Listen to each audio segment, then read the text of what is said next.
El 23 de marzo aterrizaron 2 aviones rusos en Caracas. Uno de los aviones Ayla Yasin Il-62 transportaba 100 fuerzas terrestres y el otro avión Antonov An-124 llevaba de carga militar con 35 toneladas de material. Luego de esto, el presidente de los Estados Unidos, Donald J. Trump, dijo que Rusia tiene que salir de Venezuela. En enero, 2 meses antes de esta llegada del personal y equipo militar ruso a Venezuela, 2 bombarderos estratégicos Tu-160 de la Fuerza Aérea Rusa que volaban sobre la región ártica cerca de la costa de América del Norte fueron detectados y escoltados fuera de la zona por la Fuerza Aérea de Canadá y Estados Unidos. Aunque no estaba claro a dónde se dirigían estos bombarderos rusos, un incidente similar había ocurrido unas semanas antes, cuando 2 del mismo tipo de bombarderos estratégicos Tu-160 rusos aterrizaron en las afueras de Caracas. Las incursiones indican que estos también se dirigían a Venezuela. Según el Moscow Times, el periódico ruso Nezavisimaya Gazeta informó a principios de diciembre que Rusia estaba considerando desplegar bombarderos estratégicos a tiempo completo en Venezuela. El medio de comunicación ruso informó que se había alcanzado un acuerdo entre Moscú y Caracas para permitir el despliegue de aviones rusos en una base militar en la isla caribeña de La Orchila, en Venezuela, donde se enviaron asesores rusos en diciembre. Los movimientos anteriores son parte del apoyo abierto de Rusia al asediado gobierno del presidente venezolano Nicolás Maduro. Cabe resaltar que, Estados Unidos y decenas de otras naciones lo han declarado ilegítimo. Estos países apoyan al joven y popular presidente de la Asamblea Nacional de Venezuela, el líder opositor Juan Guaidó, quien ha reclamado una presidencia interina. La mayoría de las invasiones rusas del siglo XXI se han lanzado para provocar o prevenir el cambio de régimen. Putin invadió Georgia en 2008 para socavar al presidente Mikhail Saakashvili, quien había presionado agresivamente por la entrada de Georgia en la OTAN y en la UE. Las invasiones de Putin en 2014 en Crimea y el este de Ucrania fueron una respuesta a lo que se consideró como un golpe ilegal e inconstitucional en Kiev, que sacó a Ucrania de la órbita del Kremlin. Mientras intervino en la guerra civil siria, que comenzó en 2011, aparentemente para salvar el gobierno del presidente sirio Bashar al-Assad, Putin también apuntó a proyectar el poder ruso en el Mediterráneo oriental. A finales de 2018, Putin había logrado ambos objetivos. Mientras tanto, Trump, heredero de una guerra secreta iniciada por su antecesor, el presidente Barack Obama, decidió retirar las fuerzas estadounidenses de Siria. La respuesta de Putin fue descongelar el conflicto con Ucrania en el mar de Azov.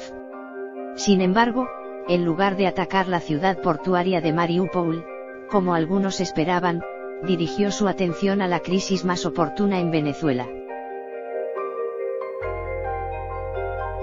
Como lo hizo con el Assad de Siria, Rusia ha estado proporcionando ayuda económica y militar al régimen de Maduro.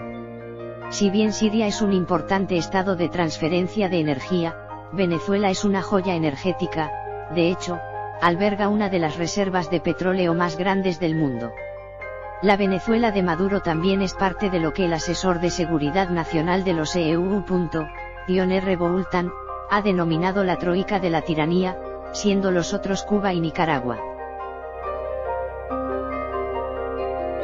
El reciente aterrizaje de los 2 aviones rusos en Venezuela se produjo apenas unos días después de que el enviado especial del gobierno de Trump a Venezuela, Elliot Abrams, se reunió con el viceministro de Relaciones Exteriores de Rusia, Sergei Ryabkov, en Roma. En esa reunión, los 2 negociadores consistieron en discrepar sobre quién era el verdadero líder de Venezuela, Maduro o Guaidó. Sin embargo, Ryabkov no mencionó que Rusia estaba a punto de enviar aviones y personal militar a Caracas.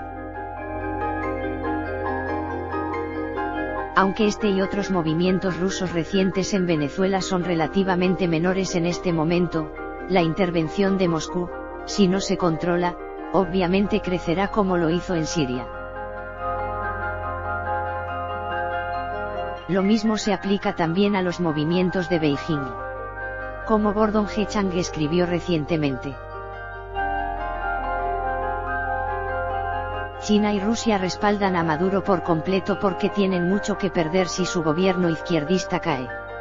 Ambos mantienen instalaciones militares cruciales en el país. En los últimos meses, China, el mayor acreedor del régimen, se ha estado metiendo.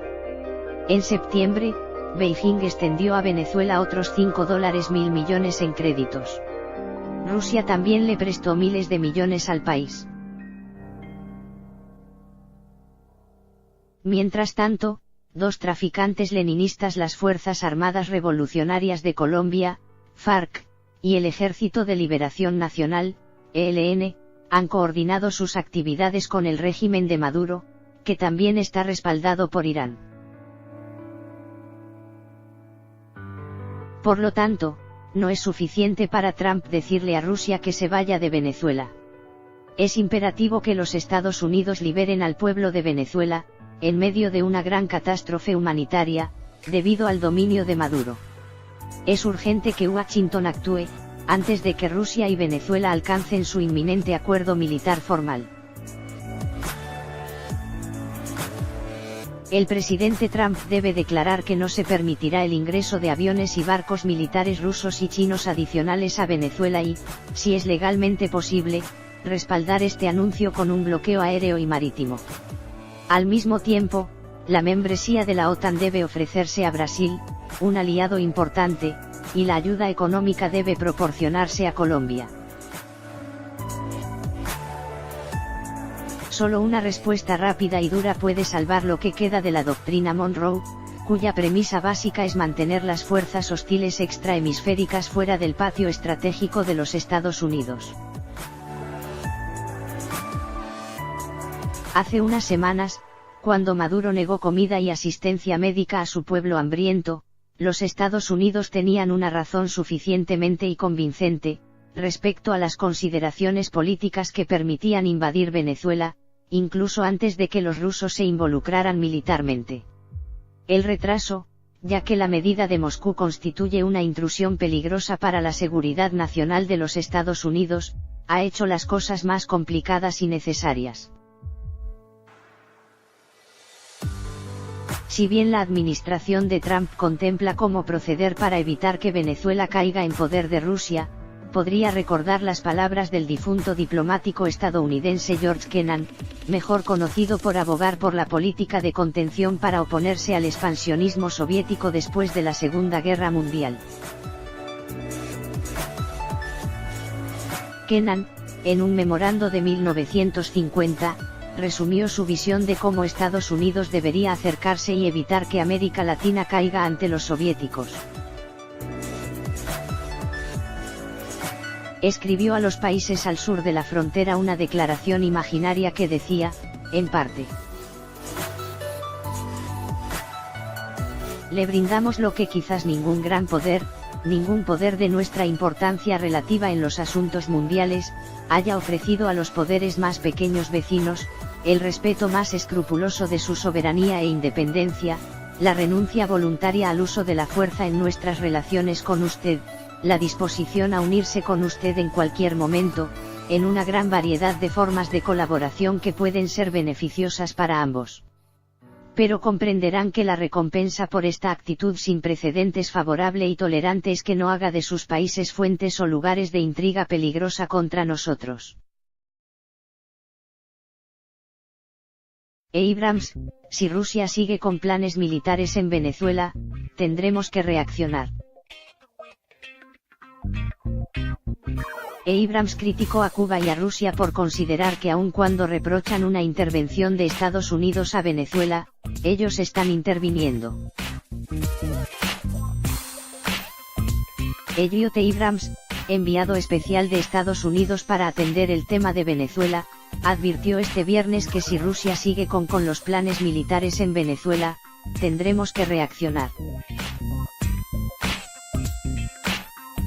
Cuando yo hablé con los rusos, ellos dijeron que no querían que Venezuela fuera otro problema entre los dos países, pero si siguen con esos planes militares tendremos que reaccionar, dijo durante una entrevista concedida a NTN 24. Descartó la posibilidad de que los venezolanos permitan una invasión cubana, al tiempo que reiteró que el gobierno estadounidense seguirá aplicando medidas de presión en contra de Cuba, y acotó que los rusos tienen muchas más alternativas que podrían aplicar. Aseguró que si el gobierno de Maduro decidiera aprehender al presidente de la Asamblea Nacional AN, Juan Guaidó, cometería un error muy grave que le podría costar bastante caro, y estimó que quizás sería el último que cometa, ya que cree que la reacción de la comunidad internacional y del pueblo venezolano sería muy fuerte. Sobre eso, aseguró que tenemos planes. Maduro pide ahorrar agua y electricidad para enfrentar el ataque de Estados Unidos. Nicolás Maduro realizó, en horas de la noche de este jueves, un llamado a los venezolanos a almacenar agua en cuanto recipiente sea posible para combatir la guerra no convencional que, a su juicio, provoca Estados Unidos. Hay que almacenar el agua en grandes pipotes, grandes tanques o en pequeños recipientes, dijo. Durante sus declaraciones en cadena nacional obligatoria, Maduro aludió que Venezuela atraviesa una guerra no convencional para hacer ingobernable al país.